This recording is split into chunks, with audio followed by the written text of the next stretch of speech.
Glória a Deus. O versículo 4 do capítulo 37 do livro do Gênesis diz assim. Vamos ler do 4 até o versículo de número 11. Vendo, pois, seus irmãos que o pai o amava mais que a todos os outros filhos, odiaram-no e já não lhe podiam falar pacificamente. Teve José um sonho e relatou a seus irmãos. Por isso, o odiaram ainda mais. Pois lhes disse: rogo-vos, ouvi este sonho que tive. Atávamos feixes no campo, e eis que o meu feixe se levantou e ficou em pé. E os vossos feixes o rodeavam e se inclinavam perante o meu. Então lhe disseram seus irmãos: reinarás com efeito sobre nós, e sobre nós dominarás realmente? E como isso, tanto mais o odiavam por causa dos sonhos e de suas palavras. Teve ainda outro sonho e o referiu a seus irmãos, dizendo: sonhei também que o sol e a lua e 11 estrelas se inclinavam perante mim. Contando-o a seu pai e a seus irmãos, repreendeu o pai. Ele disse: que sonho é este que tivestes? Agora veremos eu e a tua mãe e os teus irmãos a inclinar-nos perante ti em terra. Seus irmãos lhe tinham ciúmes.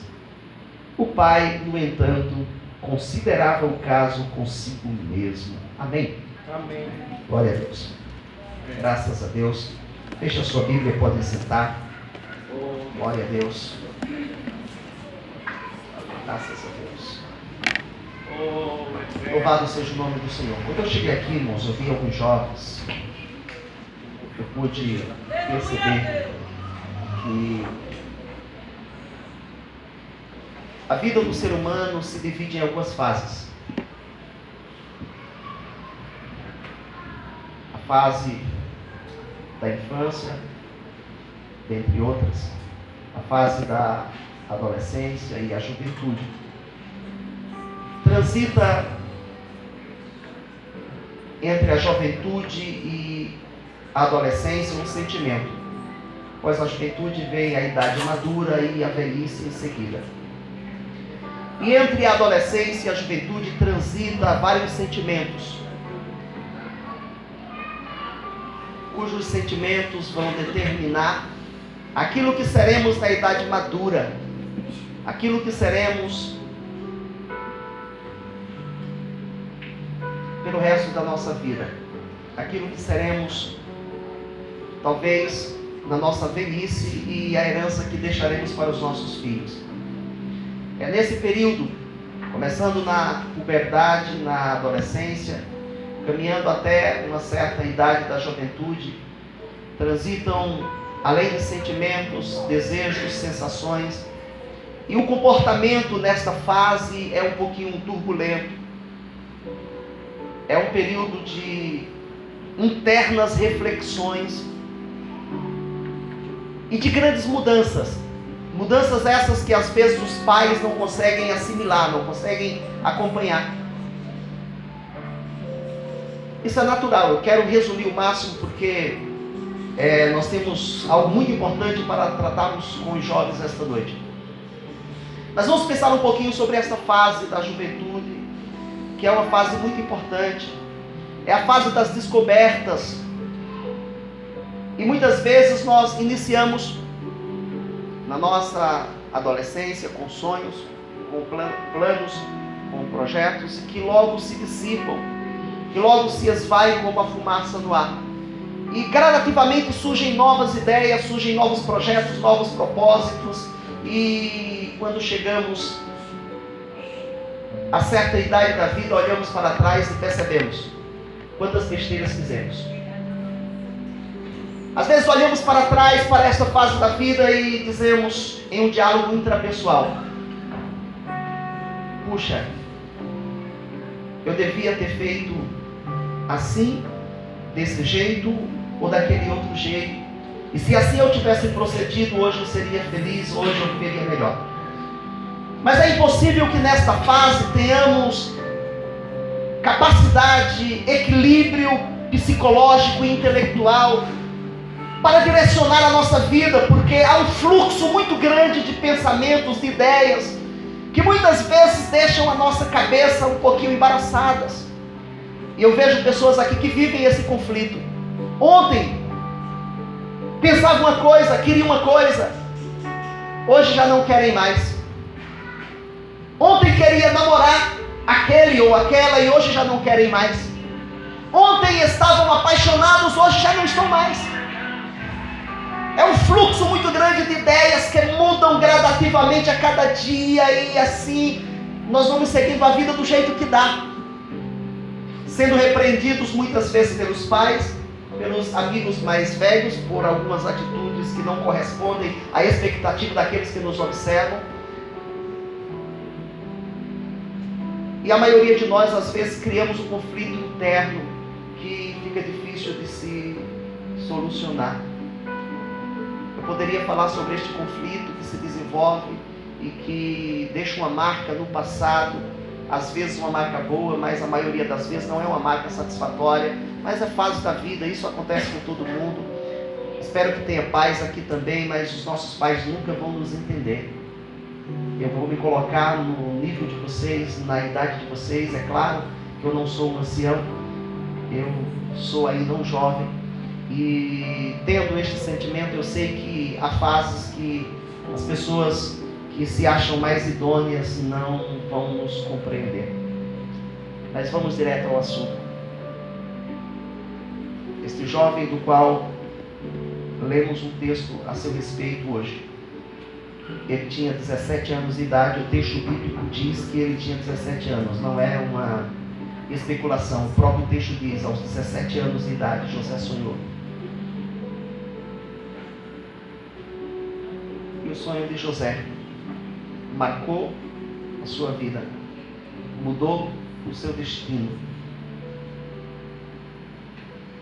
e consequentemente mudou o destino do mundo. Eu quero que vocês não percam um só segundo desta mensagem. Quando eu cheguei aqui, que eu vi muitos jovens, eu pensei: Deus, e agora? Falar para jovens. Eu ainda sou um jovem, mas não adolescente. É muito bom falar de bênção, de vitória, trazer aquela mensagem pentecostal de transformação pentecostal, bem emotiva. Mas tem hora que precisamos refletir sobre a nossa vida. Uma reflexão, um olhar interno, muitas vezes muda tudo.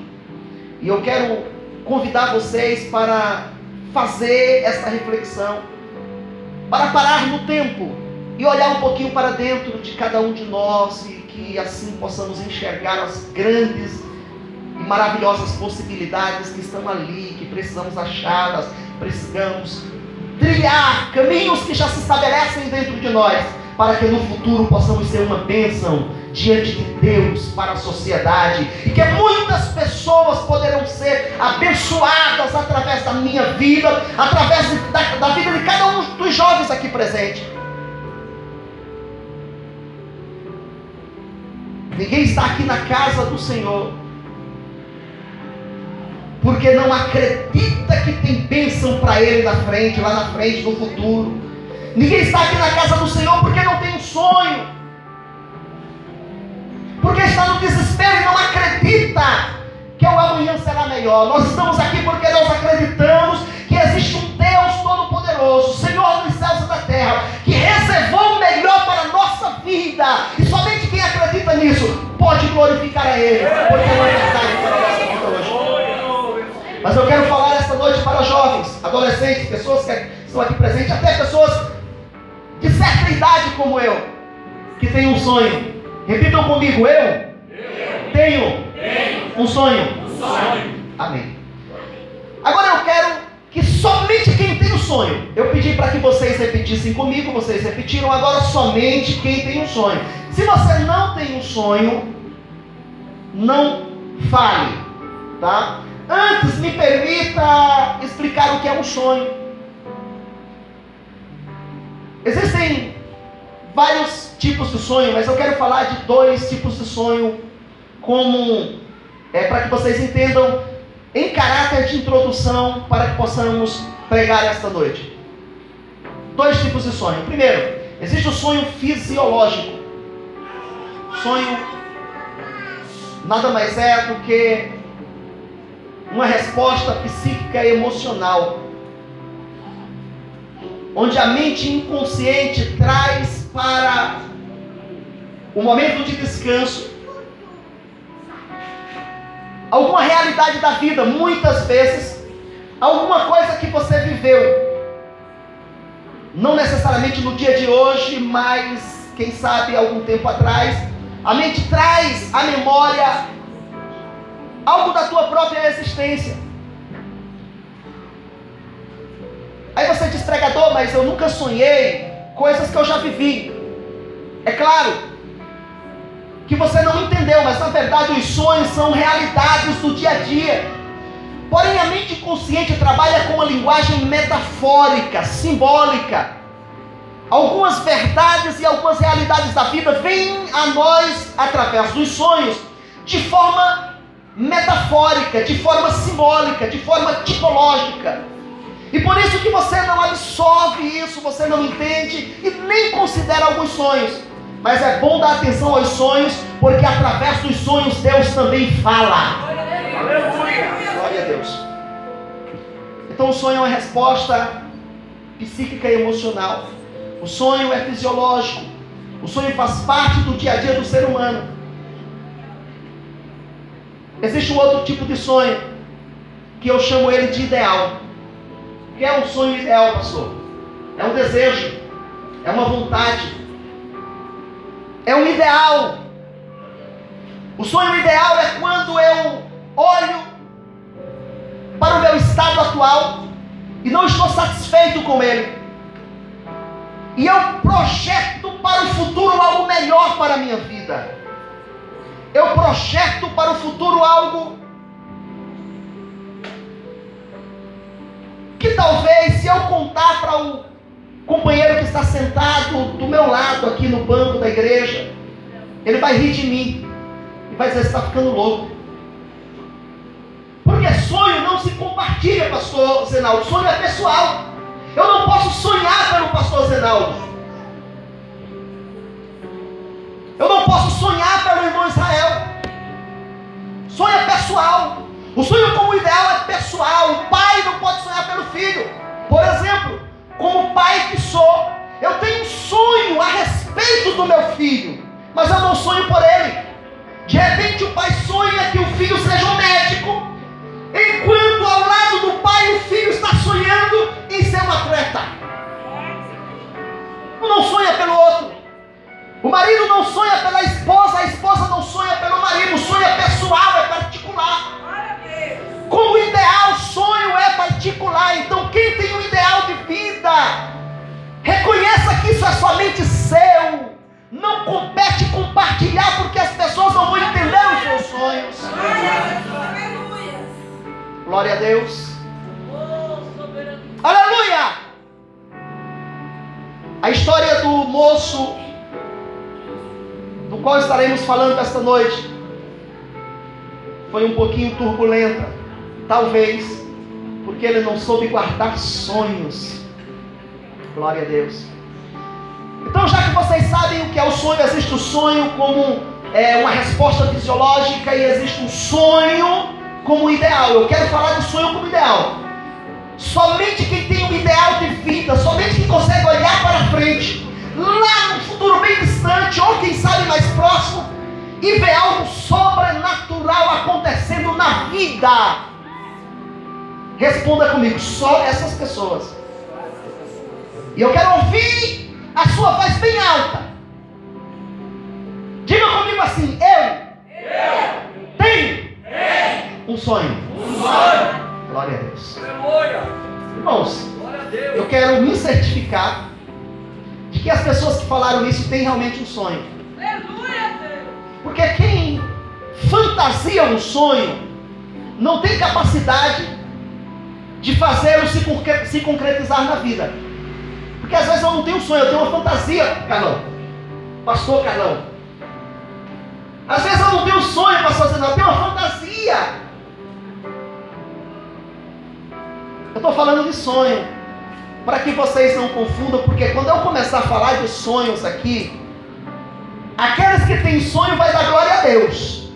Aqueles que têm fantasia vai desistir do sonho imediatamente. Então somente quem tem sonho mais uma vez, eu tenho um sonho. Curva a sua cabeça. Deus, em nome de Jesus, o Senhor colocou uma palavra no meu coração para pregar esta noite. Eu tenho consciência da minha responsabilidade.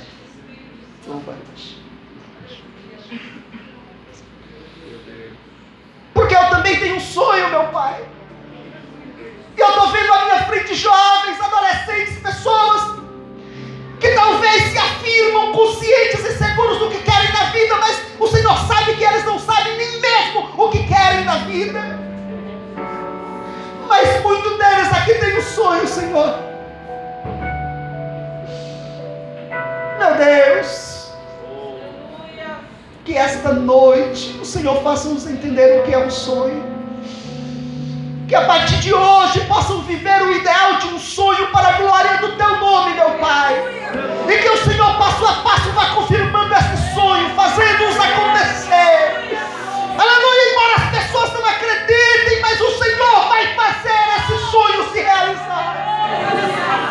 Oh, cariorabamando. Aleluia. Glória a Deus. Meu Pai, muito obrigado, Senhor. Glória a Deus. Eu quero falar esta noite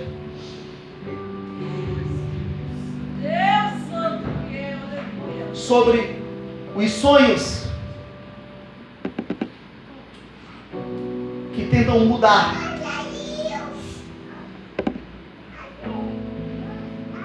o nosso sonho.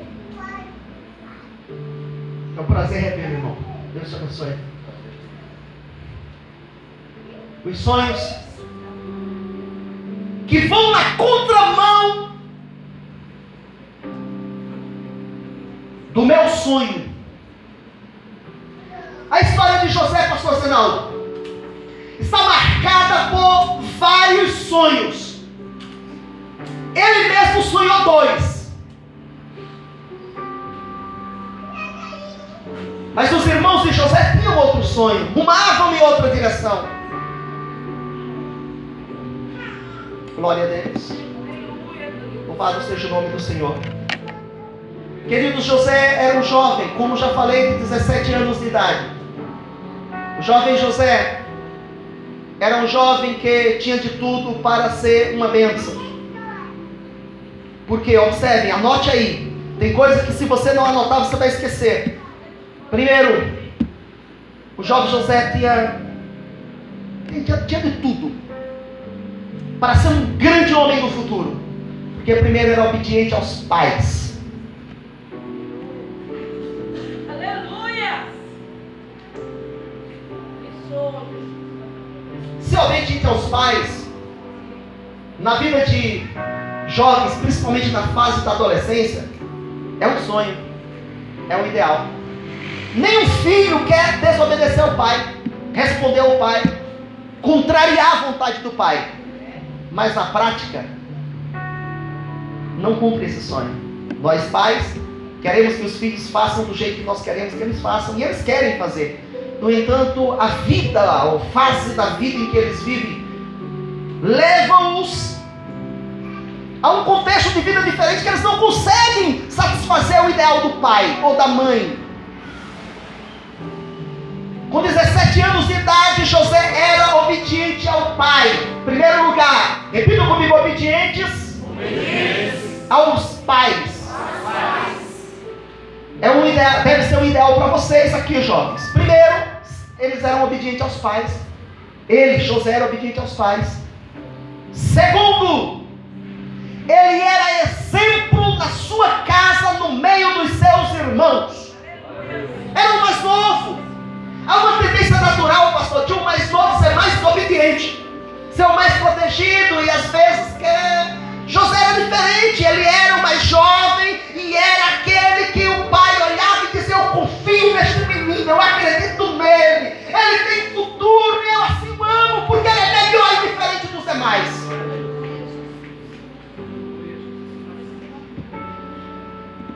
Glória a Deus. Aleluia. Em terceiro lugar, José tinha de tudo para ser um grande homem na vida. Ele tinha fé. Ele acreditava nas promessas de Deus feitas a Abraão, a Isaque e ao seu pai Jacó. Primeiro, obediente ao pai. Segundo exemplo, terceiro, ter fé. Eu quero saber qual jovem aqui acredita nas promessas de Deus. Só quem acredita nas promessas de Deus. Só quem acredita na promessa de Deus. Adore, porque você vai tomar posse dela. E Deus olha para José e diz: é esse o cara que eu vou usar na terra para abençoar e para ser referência no mundo. Irmãos, olha que lindo. Obediente. Exemplo em casa, que acredita no cumprimento das promessas de Deus. Glória a Deus. Aí Deus olha para José e diz: vou dar um sonho para ele. Deus olhou para você e disse: eu vou dar um sonho para ela. Quem sabe aquele ideal que você tem dentro do coração é um sonho de Deus que não vai morrer. Eu disse: vou dar um sonho para José. Aleluia, glória a Deus. E José sonhou. Quando José sonhou, irmãos, quando nós temos um sonho e analisamos, pastor Zé, das possibilidades, fazemos questão de compartilhar o sonho. A moça que tem o desejo de se casar e de ser uma bênção, ter uma família abençoada, ela compartilha com as amigas: olha, eu quero casar, eu quero ser. O jovem que tem um sonho profissional, às vezes ele compartilha com os amigos, e muitas vezes, quando compartilhamos um ideal que é somente nosso, ninguém vai mudar nada, nem para o bem, nem para o mal, ninguém pode interferir naquilo que está dentro do teu coração, nos teus sonhos. No entanto, quando você divide com a pessoa errada, aquela pessoa pode ter inveja do teu sonho e pode começar a trabalhar para atrapalhar o teu sonho. Então, se você tem um sonho como ideal dentro da sua alma, dentro do seu coração, guarde ele para você e coloque no altar de Deus esta noite e diga: Deus, este é meu sonho e eu estou colocando em tuas mãos, porque o Senhor cumprirá na minha vida. José acorda-se após ter sonhado dois sonhos, que na verdade era o mesmo sonho, numa dimensão diferente. Chama quem? Os irmãos. Ele poderia contar para o pai, porque o pai acreditava em José. Além do pai acreditar em José, o pai queria o bem de José. Mas ele conta primeiro para os irmãos, que já não ia bem com ele. Diz: meus irmãos, eu sonhei um sonho. Aí ele começa a contar: nós estávamos colhendo espigas, e o meu molho, o meu feixe, se erguia e se colocava em pé, e os feixes de todos vocês se erguiam também à minha volta e se inclinavam diante do meu feixe. Agora imagine a cara dos irmãos de José olhando para o outro e dizendo: esse cara parece que é besta. Ele está dizendo que vai reinar sobre nós. Deus santo, aleluia. Aí um deles diz: você quer dizer que você vai reinar sobre nós? A Bíblia não diz se José respondeu, porque ela mantém o silêncio. Aí José diz: espera aí, mas eu tive outro, um segundo sonho. E quando ele conta o segundo sonho, o pai chega, porque a Bíblia diz que quando ele conta o segundo sonho, o pai está presente. Aí ele diz: olha, eu sonhei que o sol, a lua e as estrelas se inclinavam diante de mim. Aí o pai diz: espera aí, meu filho, você está dizendo que eu, a sua mãe e todos os seus irmãos vão se inclinar? Você vai reinar sobre nós? Irmãos, isso foi a gota d'água para que o sonho de José tivesse uma história para ser contada esta noite. Foi a gota d'água para que Deus reservasse a noite de hoje para falar para essa multidão de jovens que existe um Deus que tem projetos e que traça o caminho de um sonho para que esse sonho aconteça. Se isso não tivesse acontecido, essa história não estava registrada, nós não teríamos motivos para contá-la, muito menos conteúdo para transmitirmos esta noite. José feliz porque sonhou. Os irmãos começaram agora a traçar um jeito de acabar com o sonho de José. Quando você compartilha seu sonho para a pessoa errada, você vai ver pessoas traçando um meio para acabar com a sua vida. Pastor Zinaldo, tem jovem aqui que sabe perfeitamente o que está ouvindo agora. Você compartilhou seu sonho. Você sabe